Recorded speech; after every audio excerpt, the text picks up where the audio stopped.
Kalian tentu masih ingat dengan pelajaran tentang tempat suci agama Hindu, bukan? Salah satunya adalah candi. Candi merupakan salah satu bentuk peninggalan sejarah agama Hindu pada masa Kerajaan Majapahit. Sebelum Indonesia merdeka seperti saat ini, agama Hindu telah berkembang sejak abad keempat yang dibuktikan dengan ditemukannya 7 buah yupa di tepi Sungai Mahakam, Kutai, Kalimantan Timur.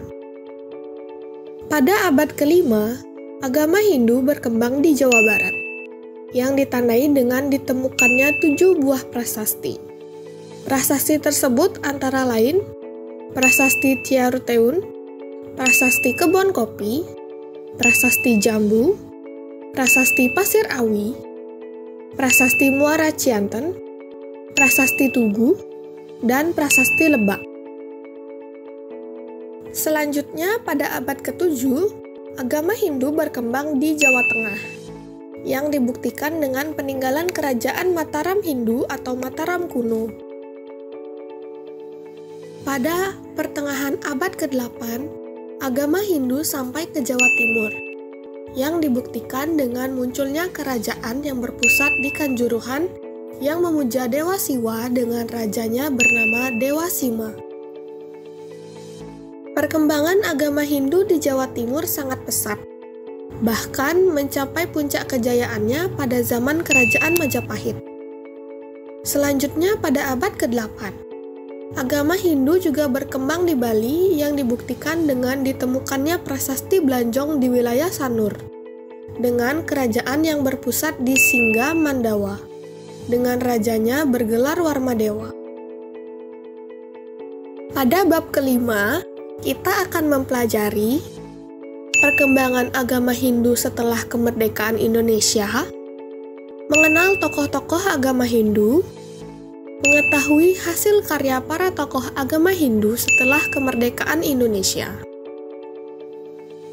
Perjuangan pengakuan agama Hindu di Indonesia. Pada tanggal 17 Agustus tahun 1945, secara resmi Insinyur Soekarno dan Drs. Muhammad Hatta sebagai perwakilan bangsa Indonesia memproklamasikan kemerdekaan Indonesia. Setelah secara resmi diproklamasikan, maka resmilah Indonesia menjadi sebuah negara kesatuan yang berbentuk republik. Departemen Agama dibentuk oleh pemerintah pada tanggal 3 Januari 1946. Departemen Agama dibentuk dengan tujuan mengurus segala sesuatu yang bersangkutan dengan kehidupan beragama di Indonesia.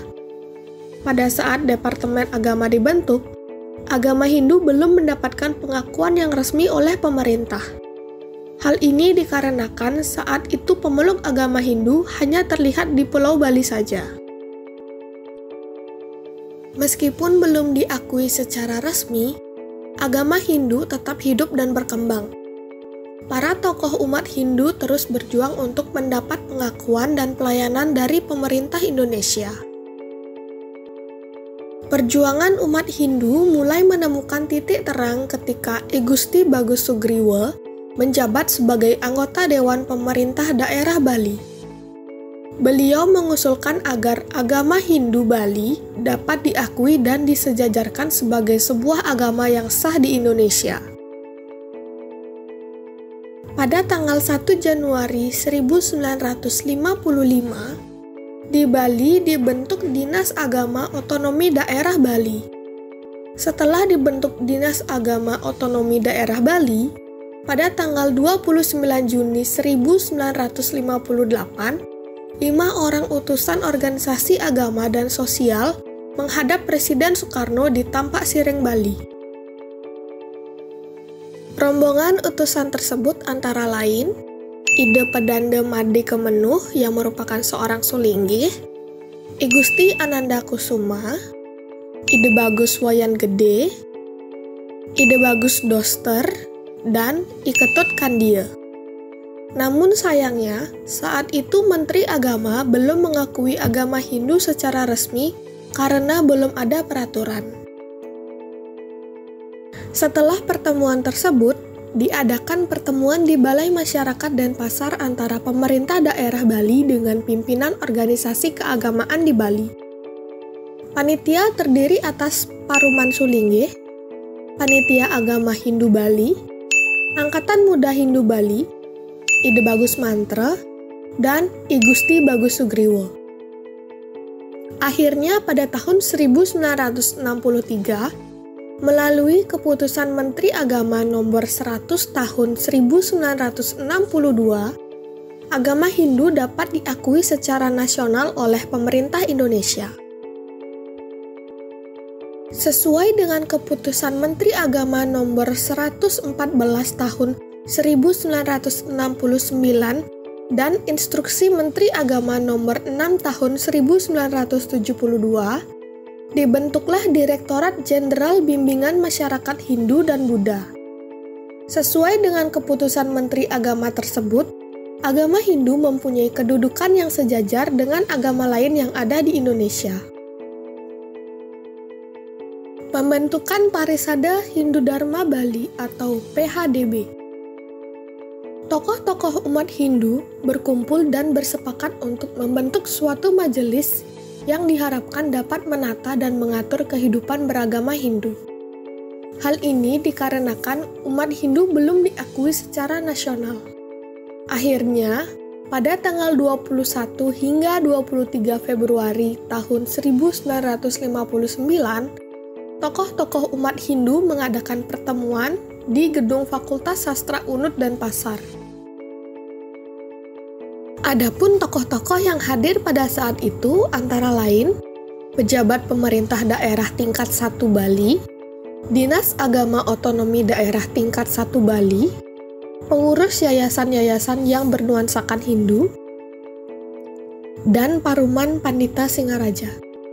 Dalam pesamuan agung tersebut, akhirnya disepakati oleh semua yang hadir untuk mendirikan suatu dewan yang bernama Parisada Hindu Dharma Bali atau PHDB. Kesepakatan lainnya adalah ditetapkannya susunan pengurus Parisada Hindu Dharma Bali yang terdiri dari 11 Sulinggih dan 22 orang Welaka. Atas keputusan tersebut, dibuatlah akte pendirian Parisada Hindu Dharma Bali dengan akta notaris nomor 50 tanggal 4 September tahun 1959. Pada tanggal 3 Oktober tahun 1959, pengurus PHDB melaksanakan Pesamuhan Agung 1 yang dilaksanakan di SMP Dwi Jendra dan Pasar. Salah satu keputusannya adalah menerbitkan buku-buku agama Hindu untuk sekolah-sekolah yang ada di Bali. Atas dukungan Yayasan Dwi Jendra dan Pasar, berdirilah Sekolah Pendidikan Guru Atas Hindu Bali atau PGAH pada tanggal 4 Juli tahun 1959. Kemudian, pada tahun 1968, sekolah tersebut menjadi sekolah negeri. Pengurus Parisada Hindu Dharma Bali terus mengadakan pertemuan-pertemuan. Pada tanggal 19 Maret tahun 1960, diadakan Pesamuhan Agung II di Balai Masyarakat dan Pasar. Kemudian dilanjutkan dengan Pesamuhan Agung III dan IV pada tahun 1960 dan Pesamuhan Agung V pada tanggal 21 Oktober tahun 1961 yang bertempat di SMP Dwi Jendra dan Pasar.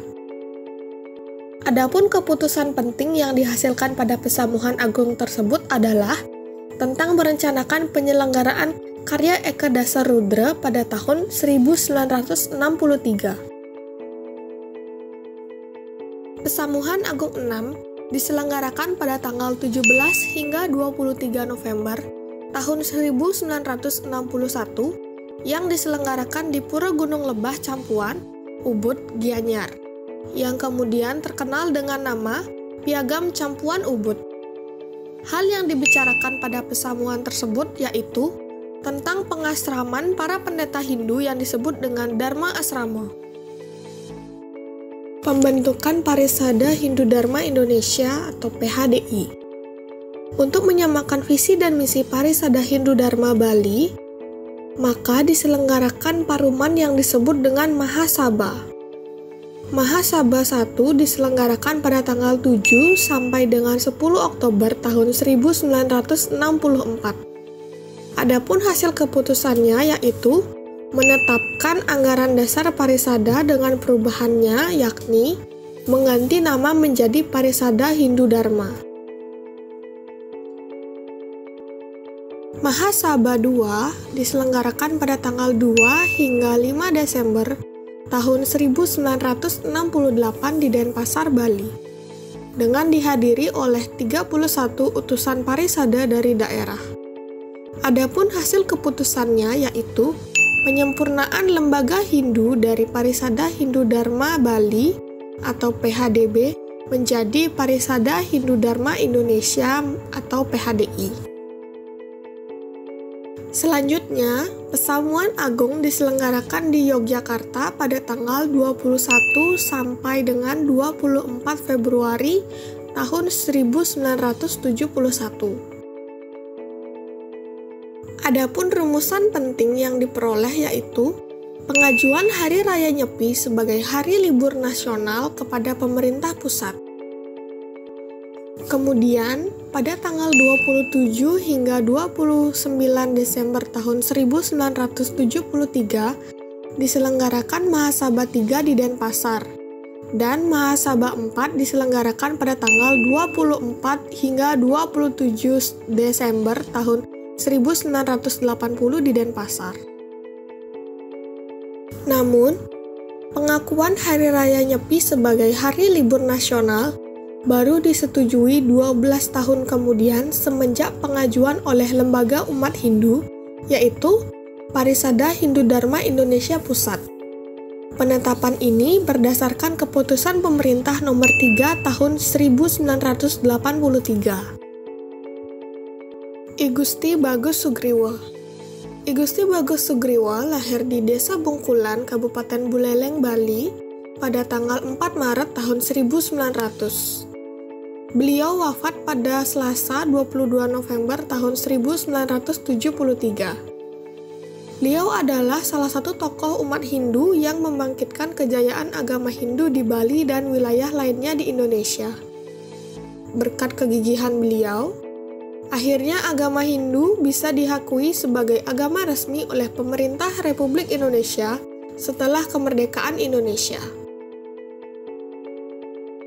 Setahun setelah Indonesia merdeka, yaitu pada tahun 1946, I Gusti Bagus Sugriwa menjadi anggota Dewan Perjuangan Republik Indonesia. Selanjutnya, pada tanggal 16 Oktober tahun 1950, I Gusti Bagus Sugriwa dipilih menjadi anggota Dewan Pemerintahan Daerah Bali atau DPD Bali. Kepeduliannya terhadap agama Hindu tidak hanya dalam tataran pemikiran dan wacana saja. Ia melakukan terobosan baru dengan memulai perjuangan agar agama Hindu mendapat pengakuan dari Negara Kesatuan Republik Indonesia.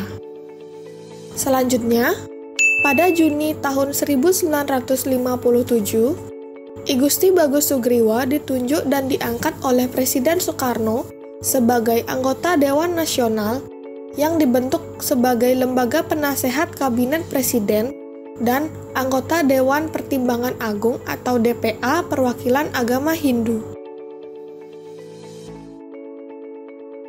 Ide Bagus Mantra. Beliau lahir di Badung, Bali pada tanggal 8 Mei tahun 1928. Menempuh pendidikan sastra timur di AMS Makassar pada tahun 1947 sampai dengan 1949 dan Universitas Wiswa Bharati di India dengan gelar master pada tahun 1954 dan gelar doktor pada tahun 1957. Beliau menjadi anggota DPR pada tahun 1968 sekaligus menjabat sebagai Direktur Jenderal Kebudayaan Departemen Pendidikan dan Kebudayaan hingga tahun 1978. Pada tahun 1978 hingga 1988, beliau menjabat sebagai Gubernur Bali yang ke-6 dan selanjutnya menjadi Duta Besar Indonesia untuk India pada tahun 1989 hingga 1992. Akhir perjalanan karir politik beliau adalah menjadi anggota Dewan Pertimbangan Agung pada tahun 1993 hingga 1995. Berikut adalah hasil karya tokoh Hindu yaitu I Gusti Bagus Sugriwa di awal kemerdekaan Indonesia.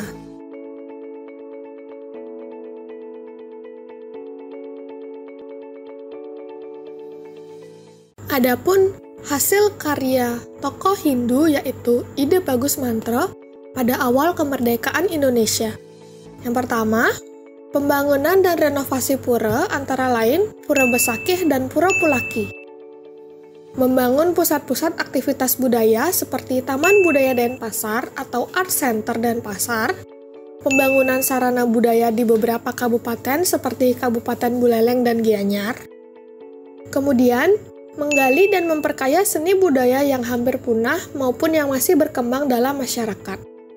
Yang keempat, mencanangkan program Pesta Kesenian Bali atau PKB yang diselenggarakan selama sebulan penuh setiap tahunnya, yang diisi dengan acara Pesta Kolosal Seni Budaya Bali dan pameran hasil karya seniman. Kemudian, mengaplikasikan falsafah kearifan lokal Trihitakarana dalam pembangunan di Bali. Mengembangkan pariwisata yang berwawasan budaya dan adat Bali. Melaksanakan lomba desa adat dan lomba subak sebali. Kemudian, menempatkan desa adat atau desa pakraman sebagai lembaga tradisional yang bernuansa spiritual dan budaya sebagai lembaga yang sentral dan strategis di dalam konsep Trihitakarana dalam kehidupan keseharian masyarakat Bali.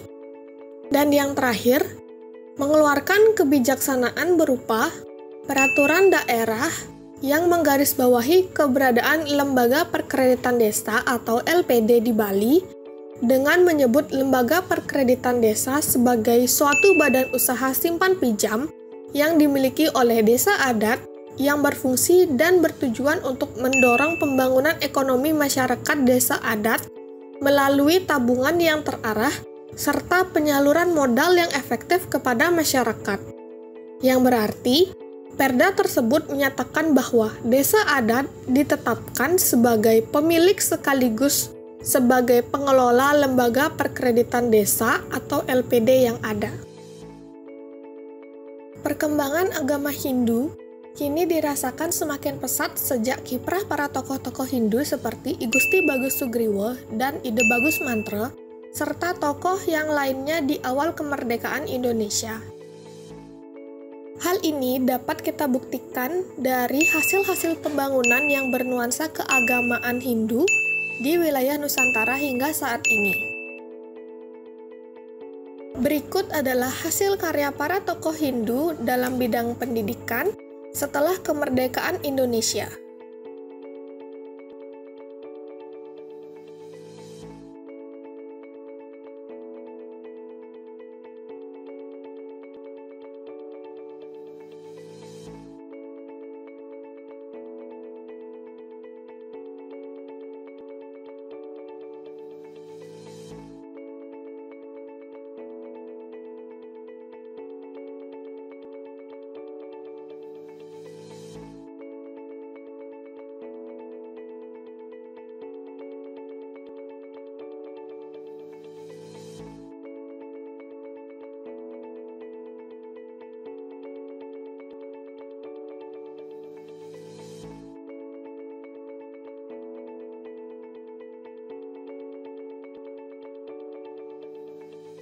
Bidang kesusastraan. Kitab Suci Weda merupakan pedoman untuk mempelajari dan mendalami ajaran agama Hindu. Kitab Weda menggunakan bahasa Sanskerta. Akan tetapi, bahasa Sanskerta belum bisa dimengerti oleh masyarakat yang ada di Nusantara. Sehingga, para tokoh Hindu seperti I Gusti Bagus Sugriwa, Gede Puja, Dan ide bagus mantra mengalih bahasakan dari bahasa aslinya yaitu Sanskerta ke dalam bahasa Indonesia. Demikian pula di Bali, banyak leluhur kita mewariskan pustaka suci dalam bentuk lontar-lontar sebagai hasil karya para pujangga. Kini sudah banyak dialih aksarakan atau disalin dengan huruf Latin dan diterjemahkan dalam bahasa Bali dan bahasa Indonesia. Dengan demikian, para generasi muda mudah untuk mempelajari, menghayati, serta mengamalkannya. Pada era kekinian, kitab Mahabharata dan Ramayana telah dikemas dalam bentuk cerita anak. Selain itu, generasi muda dan penekun sastra sekarang lebih kreatif. Mereka menulis gending-gending sekar alit sebagai media pembelajaran di sekolah maupun di masyarakat melalui matembang yang di dalamnya mengandung nilai-nilai tatwa, susila, dan acara.